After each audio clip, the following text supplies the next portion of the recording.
Curies को हम use कर रहे होते हैं टू रिट्रीव डेटा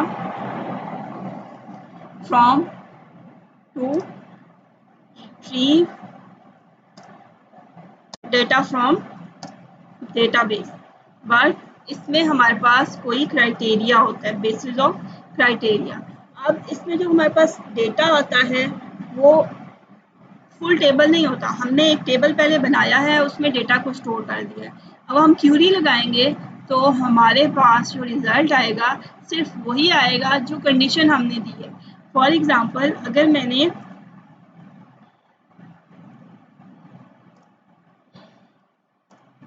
एक डेटा को सर्च करना है और सर्च करने के लिए मैंने उसको कहा कि मैं यहाँ पे सिंपल स्टेटमेंट लिखती हूँ, क्योंकि अभी आप लोगों को एसक्यूएल या स्टेटमेंट लैंग्वेज का नहीं पता जिसमें हम लिखते हैं। मैं कहती हूँ कि select roll number, name and marks from student table where marks are greater than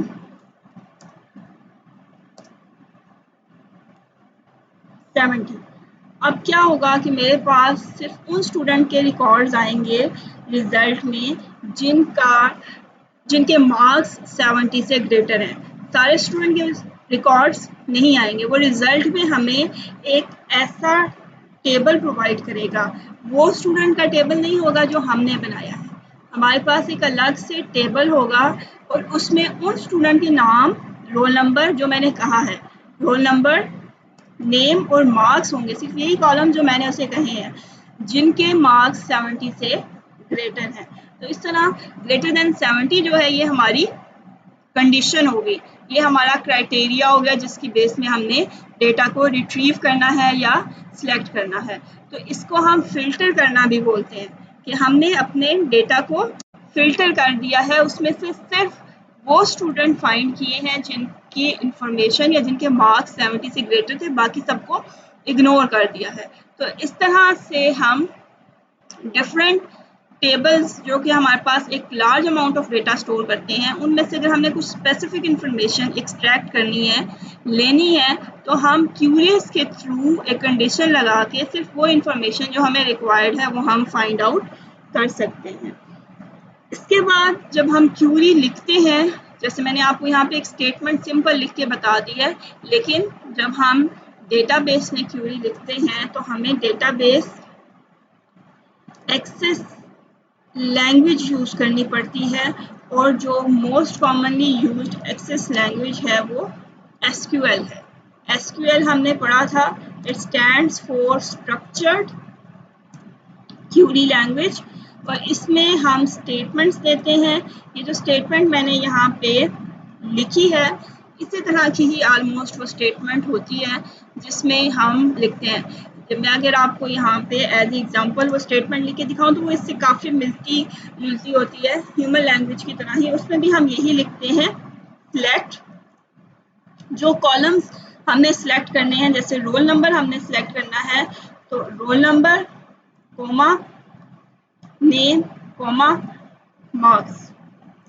फिर हम इसे बताते हैं नेक्स्ट में फ्रॉम, यहाँ पे हम लिखते हैं टेबल का नाम। अगर हमने स्टूडेंट के टेबल से लेना है और उसका नाम स्टूडेंट है तो हम यहाँ पे लिखेंगे फ्रॉम स्टूडेंट। अब इससे पता चल जाएगा कि हमने कहाँ से लेना है, उस टेबल में से डेटा को लेके आना है जहाँ पे स्टूडेंट है। और फिर हम देते हैं condition, where marks are greater than 70। तो ये स्टेटमेंट हम लिखते हैं। ये आपके पास एक स्ट्रक्चर्ड क्यूरी लैंग्वेज की स्टेटमेंट है, एज एग्जांपल मैंने आपको बताई है कि इस तरह की स्टेटमेंट्स लिखी जाती हैं। और एमएस एक्सेस में जो, क्योंकि हमारे पास विजुअल ग्राफिकल इंटरफेस है, तो और मेथड भी हैं जो हम पढ़ेंगे क्यूरीज बनाते हुए। तो हम अपने डेटा में से, टेबल में से सिलेक्टिव डेटा को रिट्रीव करवा सकते हैं। क्यूरी आप टेबल पे भी लगा सकते हैं, टेबल्स पे भी लगती है, प्लस आप इसको रिपोर्ट्स पे भी लगा सकते हैं। रिपोर्ट्स अभी हम पढ़ेंगे क्या होता है। तो क्यूरी आप जो है can be implemented on tables or reports and forms also. Forms से भी आप कुछ इंफॉर्मेशन, सिलेक्टिव इंफॉर्मेशन एक्सट्रैक्ट कर सकते हैं। क्यूरी को स्टोर करने के लिए हमारे पास मेथड्स डिफरेंट हैं जो हम प्रैक्टिकल वर्क में पढ़ेंगे। थर्ड जो हमारे पास इम्पॉर्टेंट ऑब्जेक्ट है जिसके थ्रू हम डेटा को रिट्रीव या स्टोर कर सकते हैं वो है फॉर्म्स। फॉर्म्स क्या होते हैं? Forms are basically graphical interface,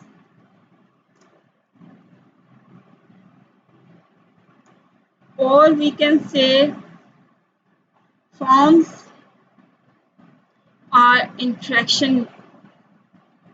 used for interaction.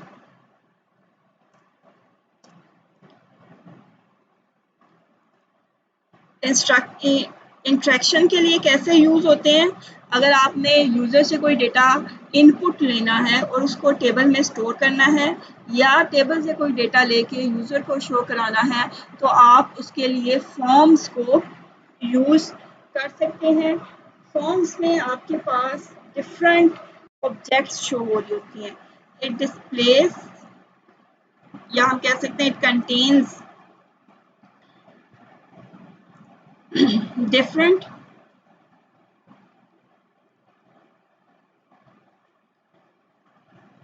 objects। अब वो डिफरेंट ऑब्जेक्ट्स कौन सी हैं जो कि हम अपने फॉर्म पे डिस्प्ले करवा सकते हैं? वो है हमारे पास text box, label, different buttons हम यूज कर सकते हैं और हम यूज कर सकते हैं बहुत सी फैसिलिटीज होती हैं। हम स्क्रॉल बार बना सकते हैं उस पर और इस तरह के डिफरेंट ऑब्जेक्ट्स हैं। अब अगर मैं आपको बताऊं टेक्स्ट बॉक्स या लेबल बेसिकली हेडिंग होती है। अब अगर मैंने यहाँ पे मैं आपको यहाँ पे एक छोटा सा ड्रॉ करके दिखाती हूँ इफ आई कैन के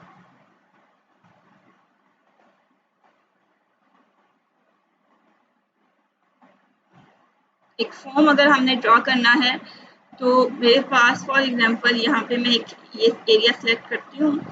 यहाँ पे मैंने यूज़र को कहना है कि वो इंटर करे, स्टूडेंट का फॉर्म ले लें, रोल नंबर इंटर करें, फिर वो अपना नेम इंटर करे और फिर वो अपनी क्लास मेंशन करें। ये एक छोटा सा फॉर्म हमारे पास है।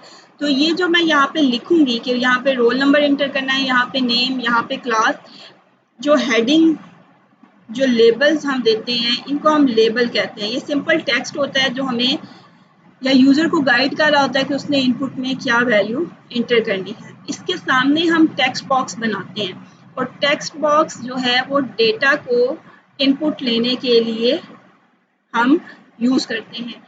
ये यहाँ पे मैंने ये एक स्क्वायर बॉक्स बना दिया है, इसको बेसिकली हम क्या कहते हैं? Text box. अब मैं इस पर क्लिक करूंगी तो देखिए इसके अंदर कर्सर ब्लिंक कर रहा है। मैं यहाँ पे कोई भी रोल नंबर इंटर कर सकती हूँ। इसी तरह अगर मुझे एक और टेक्स्ट बॉक्स बनाना है तो वो भी मैं इसके सामने यहाँ पे ड्रॉ कर सकती हूँ। तो जो आपको हेडिंग नज़र आ रही होती है इनको हम लेबल्स बोलते हैं और जो आपको ये बॉक्सेस नज़र आते होते हैं ब्लैंक्स जिनके अंदर आपने डेटा इंटर करना होता है या इंटर हुआ हुआ डेटा हमें शो हो रहा होता है उसको हम टेक्स्ट बॉक्स बोलते हैं। इसी तरह हमारे पास जो नेक्स्ट ऑप्शन है बटन्स की, बटन बेसिकली हमारे पास एक कमांड होती है। हम नीचे एक ऐसी ऑब्जेक्ट बनाते हैं जिस पे हम क्लिक करें या जिसको हम सिलेक्ट करें तो कोई ऑपरेशन परफॉर्म करे। बटन्स यहाँ पे हमारे पास मौजूद नहीं होंगे। मैं शेप्स में से आपको कोई शेप लाइक इस तरह का कोई आपके पास एक बटन बना हुआ आ जाए, ये देखें, और उसके ऊपर आपके पास लिखा हुआ हो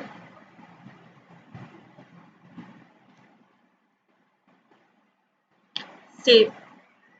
आपके पास जो बटन है। जैसे आपका अटेंडेंस फॉर्म है, उसमें क्या होता है, आपके पास रोल नंबर, नेम लिखा होता है, तो वो लेबल्स होते हैं और सामने टेक्स्ट बॉक्सेस होते हैं जिसमें आपने नीचे इंटर करना होता है और सबमिट का बटन है। सबमिट पे क्लिक करते हैं तो वो टास्क परफॉर्म करता है कि वो अटेंडेंस आपकी सर्वर में या कहीं पे भी जाके स्टोर हो जाती है।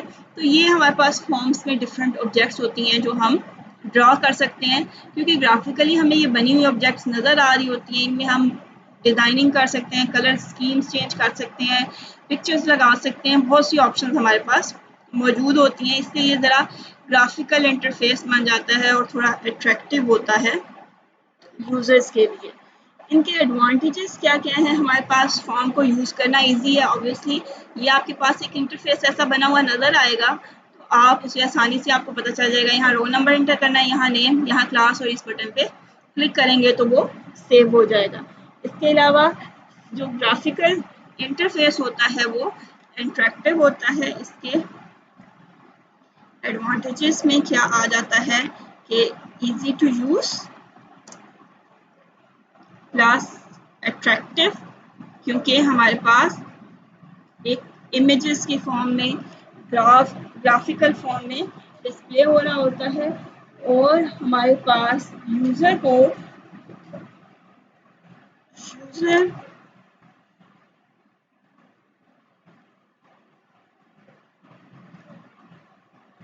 के लिए, अगर मैं इसके लिए मुनासिब वर्ड यूज़ करूँ तो यूज़र को पता नहीं होना चाहिए कि ये फॉर्म कैसे बना है। सो लिटिल टेक्निकल knowledge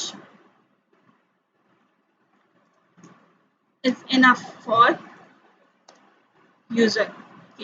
उसे बस इतना पता होना चाहिए कि इसे यूज़ कैसे करना है, या इसमें रोल नंबर में न्यूमेरिक वैल्यू आनी चाहिए, नेम में टेक्स्ट आना चाहिए, क्लास में किस तरह की, बस इतनी सी इन्फॉर्मेशन उसके लिए काफ़ी है। उसको पूरी डिटेल या ज़्यादा टेक्निकल इन्फॉर्मेशन नहीं भी होगी तो वो डेटाबेस के साथ इंटरेक्ट कर लेगा, क्योंकि उसको नज़र आ रहा होगा कि क्या काम करने को कहा गया है। इसके डिसएडवांटेजेस भी हैं कुछ, और वो क्या है हमारे पास।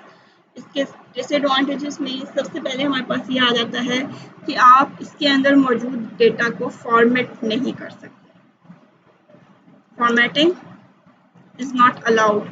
जिस तरह का डेटा आपको शो हो रहा होता है, या जो आपने पहले एक इंटरफेस क्रिएट किया होता है, वैसा ही डेटा यूज़र को नज़र आएगा। यूज़र को उससे कलर, साइज, स्टाइल चेंज नहीं कर सकता।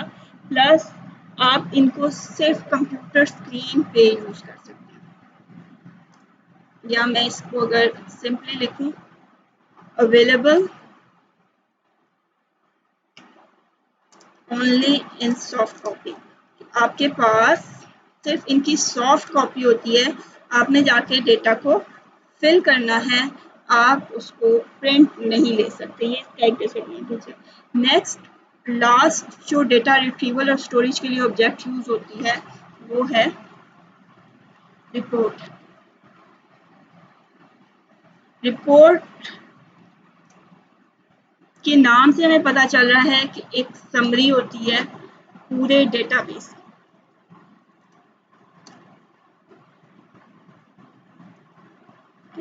इसमें हमारे पास आउटपुट, जो हमारी डेटाबेस की आउटपुट भी आप इसको बोल सकते हैं, आउटपुट ऑफ डेटाबेस, कि हमारे डेटाबेस में जो रिजल्ट है उसको समराइज फॉर्म में उसकी एक आउटपुट हमें प्रोवाइड कर देता है। इसमें हमारे पास डेटा फॉर्मेटेड डेटा होता है, मीन कि टेबल की फॉर्म में ज़रूरी नहीं है कि रोज और कॉलम्स में हमारे पास एक, या टेक्स्ट बॉक्सेस और लेबल्स की फॉर्म में हमारे पास डेटा आ रहा हो। हम इसमें डेटा को कलर स्कीम, स्टाइल, सेंटेक्स, उसका लेआउट, उससे नज़र कैसे आना है, उसकी अपीयरेंस, उसकी पिक्चर्स, वो सब हम फॉर्मेट कर सकते हैं। फॉर्मेटेड फॉर्म होती है। प्लस इसमें हम अपने, क्योंकि हम कह रहे हैं समरी है, तो समरी में ग्राफ्स और चार्ट्स भी ऐड हो सकते हैं। ग्राफ और चार्ट्स बनाने की फैसिलिटी भी हमें प्रोवाइड करता है। फॉर एग्जांपल, हमारा अगर न्यूमेरिकल डेटा स्टोर है, जैसे स्टूडेंट के रिजल्ट स्टोर हैं, तो हम उसका एक ग्राफ या चार्ट बना सकते हैं, स्टूडेंट के मार्क्स या एवरेज से रिलेटेड या सब्जेक्ट वाइज मार्क्स से रिलेटेड। तो हम रिपोर्ट्स में ग्राफिकल जो फॉर्म्स हैं, टेबल्स भी ऐड होते हैं, लेकिन उसके साथ साथ हम ग्राफ और चार्ट्स भी ऐड कर सकते हैं। और जो हमारे पास रिपोर्ट्स हैं वो हेल्पफुल होती हैं टू मैनिपुलेट द डेटाबेस। अब इससे आप डेटाबेस को कैसे मैनिपुलेट कर सकते हैं, वो आपको एक समरी प्रोवाइड कर रही हैं, एक रिजल्ट प्रोवाइड कर रही हैं, तो उसकी बेस पे आप अपनी डेटाबेस को एक्सेस कर सकते हैं, अपनी डेटाबेस को समझ सकते हैं कि इसमें यहाँ पे एवरेज वैल्यूज़ कितनी आ रही हैं, कितने रिकॉर्ड्स मौजूद हैं, कौन से रिकॉर्ड स्पेसिफिक वैल्यू से अबव हैं, बिलो हैं, या कौन सी वैल्यूज़ आपको बेटर रिजल्ट प्रोवाइड कर रही हैं। तो आपके लिए अपने डेटाबेस को अंडरस्टैंड करने के लिए, उसे मैनिपुलेट करने के लिए, उससे रिलेटेड डिसीजन मेकिंग में आपको ये हेल्प करती है। इसके बाद जो हमारे पास है टेबल से हम रिपोर्ट्स जनरेट कर सकते हैं, टेबल एंड क्यूरीज। ये हमारे पास दो सोर्सेज हैं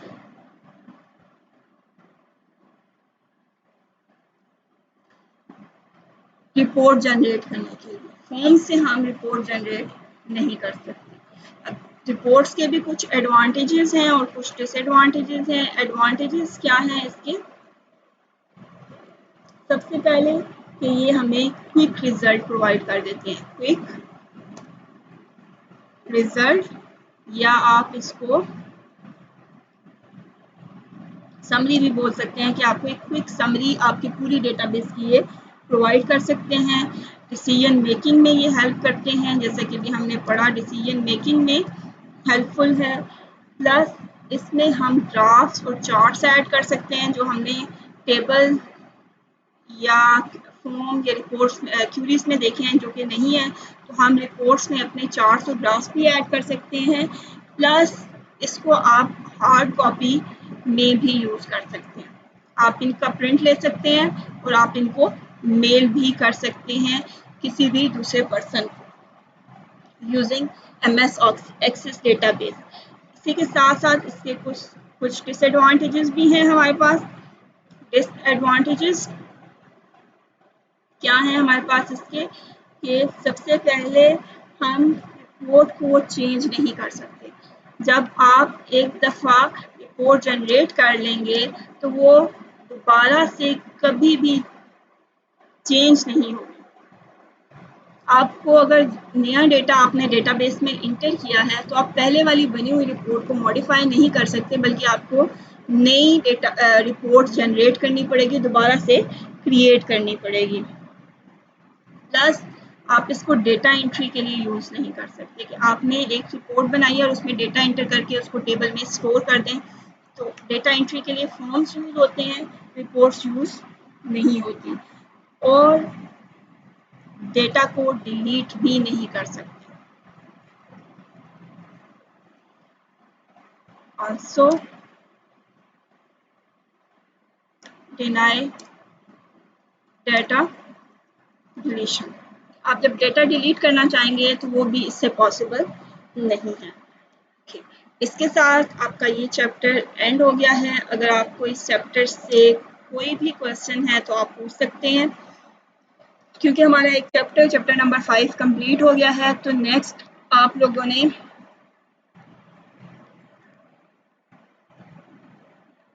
इस चैप्टर का एक छोटा सा क्विज देना है मुझे। तो कल आप लोगों की क्लास नहीं होगी, ये आप लोगों के लिए गुड न्यूज़ है। लेकिन बैड न्यूज़ ये है कि आपके इस चैप्टर में जितने MCQs हैं, 22 MCQs हैं, उन सबको आपने प्रिपेयर करना है। और कल मैं जैसे आपके अटेंडेंस फॉर्म सेंड करती हूँ वैसे ही एक क्विज फॉर्म सेंड करूँगी जिसे आपने फिल करना होगा। सो इंटरनेट के जितने भी इश्यूज हैं आपने वो सॉल्व कर लें। कल कोई ये ना कहे कि नेट प्रॉब्लम है तो हम अभी इस टेस्ट को सॉल्व नहीं कर सकते, और सिर्फ क्लास टाइमिंग में ये सॉल्व होगा। अगर आप क्लास टाइम में सॉल्व नहीं करेंगे तो उसके बाद कोई भी इसको सॉल्व नहीं कर सकेगा।